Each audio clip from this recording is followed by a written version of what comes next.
Dan saat ini, rakyat se-Indonesia itu sedang dipertontonkan sinyalemen Presiden Jokowi dalam membangun dinasti politik.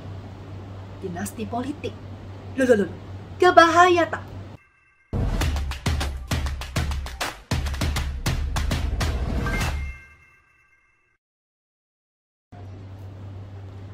Jumpa lagi dengan saya, Yanti. Konten saya yang kemarin yang membahas tentang duet prank PRANK, singkatan dari Prabowo dan Gibran Rakabuming Raka. Di kolom komentar, saya membaca ada banyak sekali komentar kalian yang mengatakan sudah sangat muak dengan berita tentang Gibran yang sudah diberi karpet merah untuk menjadi cawapresnya Prabowo. Terus terang, saya sendiri juga sudah muak, sangat-sangat muak dengan manuver Gibran dan segala privilege yang memuluskan jalannya untuk berkuasa. Akan tetapi, meskipun saya juga muak banget, saya akan terus menyuarakan apa yang menjadi kebenaran. Meskipun ini memang sangat memuakkan. Karena saya juga memiliki seorang teman untuk berdiskusi politik yang selalu mengingatkan saya untuk menyampaikan sesuatu yang benar, katakan itu benar. Sesuatu yang salah, katakan itu salah. Hitam dan putih harus jelas, jangan menjadi abu-abu.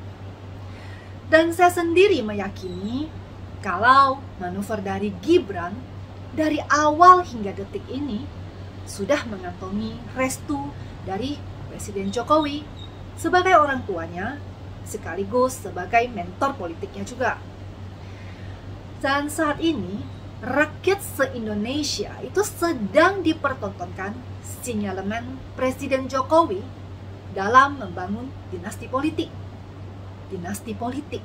Loh. Kebahaya tak?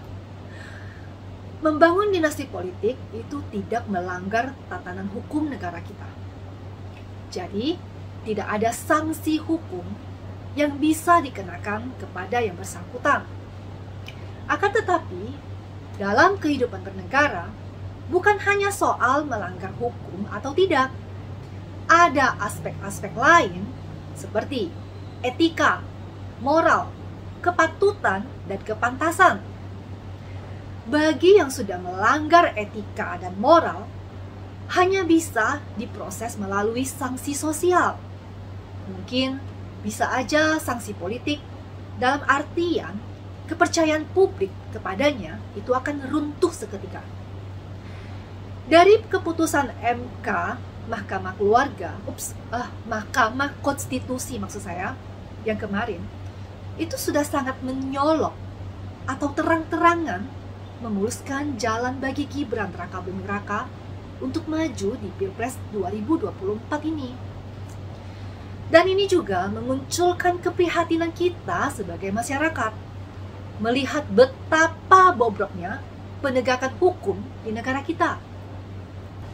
MK yang seharusnya menjadi penjaga hukum di negeri ini malah menjadi sangat rapuh ketika ada konflik kepentingan keluarga dalam pengambilan keputusan. Masyarakat saat ini udah tidak bodoh.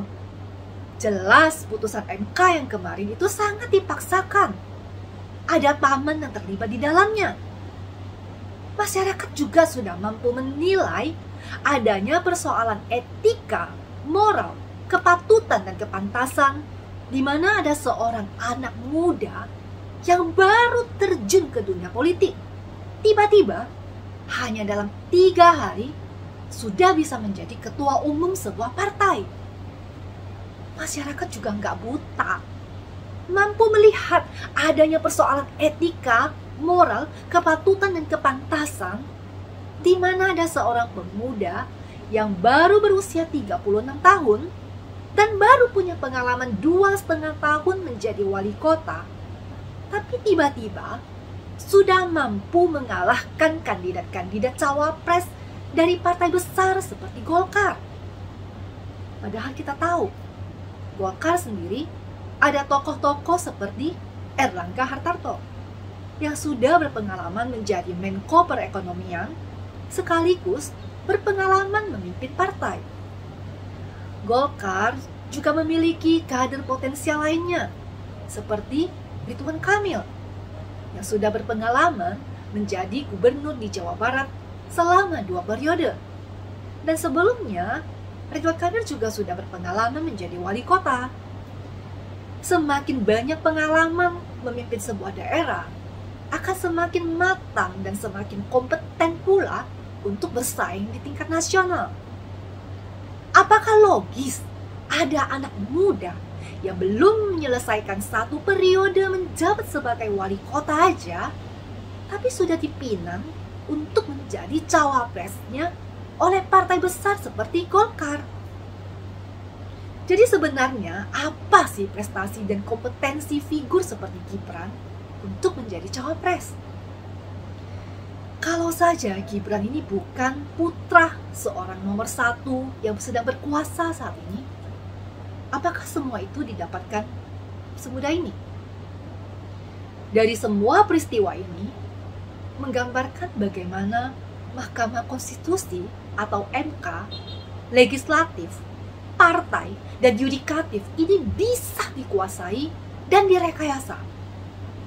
Saya yakin mayoritas penonton di Siwat TV adalah orang-orang yang memilih Presiden Jokowi di Pilpres 2014 dan 2019. Artinya, di 2 Pilpres sebelumnya, mayoritas dari kita bukanlah pemilih Prabowo Subianto. Namun, karena adanya manuver dari Prabowo, yang boleh dibilang sudah berhasil mendapatkan dukungan penuh dari Presiden Jokowi sekeluarga. Tentu saja, ada basis suara pemilih Presiden Jokowi yang telah terpecah. Ada sebagian yang memilih Ganjar Pranowo sebagai seorang sosok yang di-endorse oleh Presiden Jokowi sejak tahun lalu. Namun ada juga yang pastinya akan memilih Prabowo karena merasa sebuah dukungan Presiden Jokowi pastinya sudah ke Prabowo. Urusan menentukan seorang presiden, pemimpin bangsa, itu harus ekstra hati-hati. Harus jeli. Harus pula dari hati nurani kita. Memilih yang terbaik dari ketiga kandidat yang sudah ada. Karena ini menyangkut nasib 278 juta jiwa penduduk. Dan nasib bangsa selama 5 tahun ke depan.